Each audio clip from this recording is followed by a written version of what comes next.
22h sur Télé Djibouti. Merci à vous de nous rejoindre pour cette nouvelle édition. Voici les titres. Djibouti a commémoré la naissance de notre bien-aimé prophète Mohammed, paix et bénédiction de Dieu soit sur lui.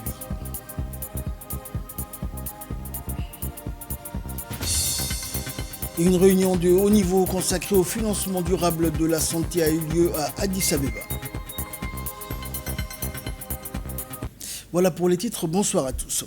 À l'instar des autres pays musulmans, la République de Djibouti a célébré hier soir, correspondant au 12 Rabi' al-Awwal 1448 de l'Hégire, la naissance du prophète Mohammed, paix et bénédiction de Dieu soit sur lui, à travers plusieurs activités religieuses et culturelles consacrées à l'évocation de sa noble vie et de son parcours. Dans ce cadre, le ministère des Affaires musulmanes et des biens Waqf a organisé une conférence religieuse à la mosquée Omar al-Farouk, située dans le quartier de Barwaro, dans la commune de Balbala, en présence du directeur des affaires islamiques ainsi que d'un large public de fidèles. Et l'organisation de cette soirée témoigne de l'attachement du ministère à la célébration de Mouloud al-Nabi, en faisant de cette occasion un moment privilégié pour rappeler la vie exemplaire du sceau des prophètes et des messagers, renforcer la sensibilisation religieuse au sein de la société. Et il est insisté donc sur l'importance de se conformer au commandement de Dieu et de suivre l'exemple du prophète Mohammed, paix et salut de Dieu soit sur lui, dans les différents aspects de la vie de Dieu dans le monde comme dans l'au-delà. Il convient de rappeler que cette activité s'inscrivait dans le cadre d'un programme religieux plus large organisé à l'occasion du Mouloud al-Nabi ou de la naissance du prophète Mohammed, paix et bénédiction de Dieu soit sur lui. Et dans le même contexte, l'Association pour le développement communautaire de Barwaro, en étroite collaboration avec le ministère des Affaires musulmanes et des biens Waqf, a organisé une rencontre culturelle dans les locaux de l'association qui s'est achevée par une lecture collective du Mouloud.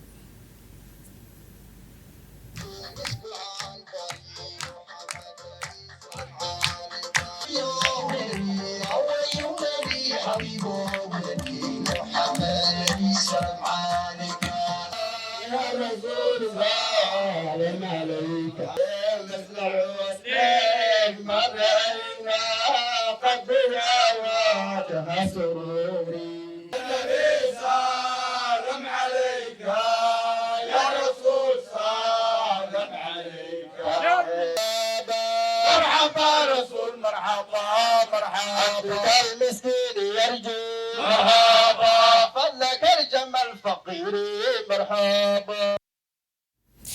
Et d'autre part, le ministère des Affaires musulmanes et des biens Waqf a organisé une cérémonie religieuse à l'occasion du Mouloud al-Nabi ou de la naissance de notre bien-aimé prophète Mohammed, paix et bénédiction de Dieu soit sur lui, au centre de développement communautaire du quartier 6, en présence d'un grand nombre d'habitants de ce quartier et de plusieurs ulama. Parmi eux figuraient le cheikh Abdurrahman Shamsuddin et le cheikh Mahmoud Ahmed Absiye du ministère des Affaires musulmanes, et ainsi que le cheikh Youssouf de Halé du ministère de la Jeunesse et de la Culture.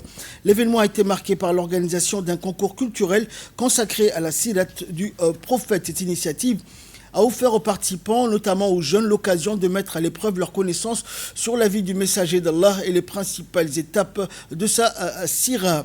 Le cheikh a notamment évoqué plusieurs qualités qui caractérisaient la personnalité du prophète Mohammed, paix et bénédiction de Dieu soit sur lui, parmi lesquelles la sincérité, l'honnêteté, la miséricorde, la clémence, la patience et la justice.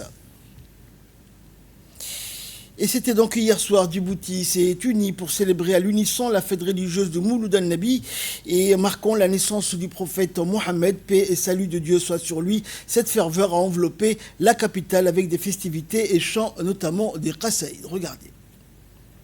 Ya Habibi, ya Rasulallah.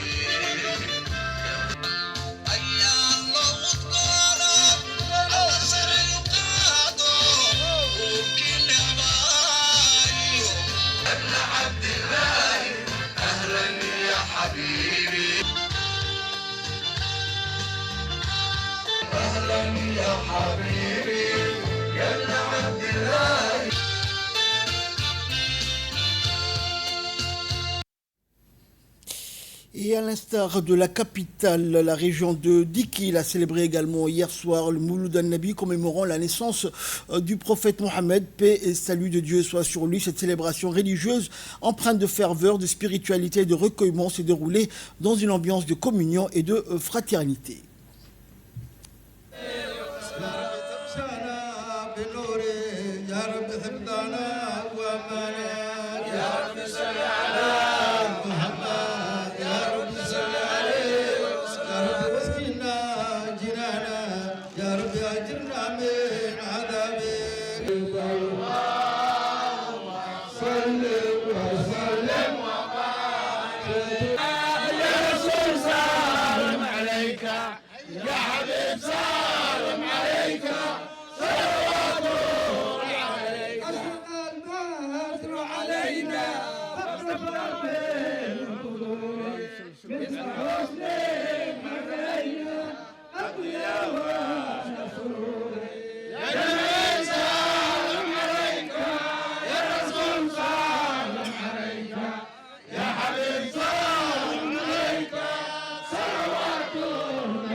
Et le Centre de développement communautaire d'Ali Sabié, en collaboration avec les jeunes du quartier Ali, a organisé également hier soir une grande cérémonie religieuse à l'occasion de la fête bénie du Mouloud al-Nabi.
Dans l'actualité également, dans le secteur du Wéhima, l'agriculture occupe une place essentielle dans la vie économique et sociale des populations. Elle constitue une source importante de revenus, de subsistance et de développement local.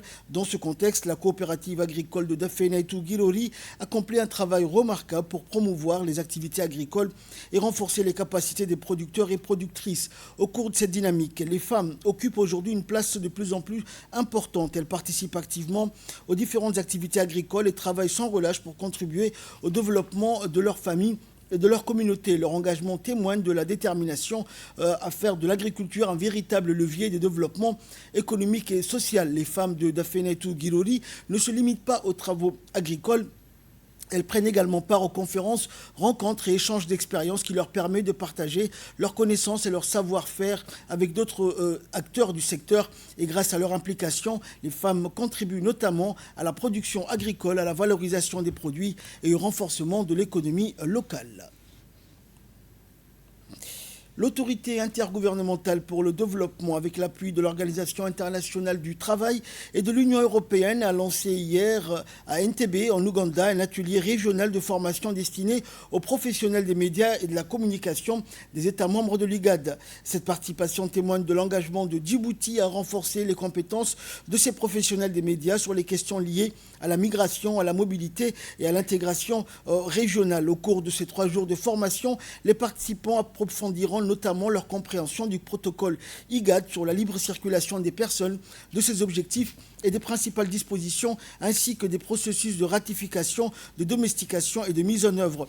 Les échanges porteront également sur les liens entre libre circulation, emploi, travail décent, migration de la main-d'œuvre, commerce transfrontalier, développement et coopération régionale. Cette formation constitue ainsi une occasion pour les professionnels des médias de renforcer leur capacité à produire des contenus précis, équilibrés et fondés sur les faits, tout en contribuant à une meilleure compréhension par le public des enjeux et des opportunités liées à la libre circulation des personnes et à l'intégration régionale dans l'espace IGAD. À travers cette initiative, l'IGAD, l'OIT et l'Union européenne réaffirment leur engagement en faveur d'une formation de qualité, responsable et fondée sur des données fiables, essentielles à l'approfondissement de l'intégration régionale et à la promotion d'une mobilité régulière, sûre et inclusive. Une réunion de 3 jours s'est ouverte aujourd'hui à Addis Abeba, capitale éthiopienne, avec pour objectif d'examiner les moyens de renforcer un financement durable des systèmes de santé en Afrique. Les discussions portaient donc notamment sur les mécanismes permettant de consolider les ressources consacrées au secteur de la santé, alors que l'évolution du soutien des partenaires internationaux et les priorités budgétaires nationales placent la question du financement au cœur des politiques publiques. Les conclusions de cette rencontre sont attendues avec intérêt, car elles pourraient contribuer à orienter les politiques et les stratégies sanitaires dans plusieurs pays africains et à soutenir les efforts visant à améliorer durablement l'accès aux soins. Les forces israéliennes ont mené une série de frappes aériennes dans plusieurs secteurs de la bande de Gaza, faisant au moins 7 morts, dont un enfant et plusieurs blessés, selon des sources locales. Ces attaques interviennent dans un contexte de forte tension et de fragilité du cessez-le-feu en vigueur dans le territoire. Ces développements font ainsi peser de nouvelles incertitudes sur l'avenir du cessez-le-feu, alors que les habitants de Gaza espèrent une période durable de calme permettant la reprise de l'aide humanitaire et la reconstruction des zones lourdement touchées par les combats. Un vaste incendie de végétation baptisé Oak Fire continue de progresser dans le nord-ouest de Reno, dans l'État américain du Nevada, faisant peser une menace sur plusieurs zones habitées. Déclenché samedi, le feu a déjà ravagé plus de 6000 hectares et demeure, selon les autorités, largement hors de contrôle. Face à l'évolution de l'incendie, près de 42 000 habitants ont reçu l'ordre d'évacuer leur domicile. La propagation du Oak Fire complique les opérations sur le terrain et contraint les autorités à maintenir des mesures de prévention importantes dans les secteurs menacés. Et enfin, la 2e édition des Jeux mondiaux de robots humanoïdes se poursuit à Pékin avec la participation de 666 équipes représentant 16 pays et 6 continents, ainsi que 2056 robots engagés dans 51 compétitions et plus de 1300 épreuves. Cette édition comprend de nouvelles épreuves dans une course de 400 mètres avec obstacles destinée à tester davantage l'agilité, la coordination et les capacités de déplacement des robots humanoïdes. Les Jeux mettent ainsi en lumière les progrès réalisés dans la robotique humanoïde, aussi bien dans les performances sportives que dans l'exécution de tâches pratiques, alors que les compétitions se poursuivent à Pékin jusqu'à demain, 26 août. Fin de ce journal, merci à vous de nous avoir suivis. Excellente soirée sur Télé Djibouti.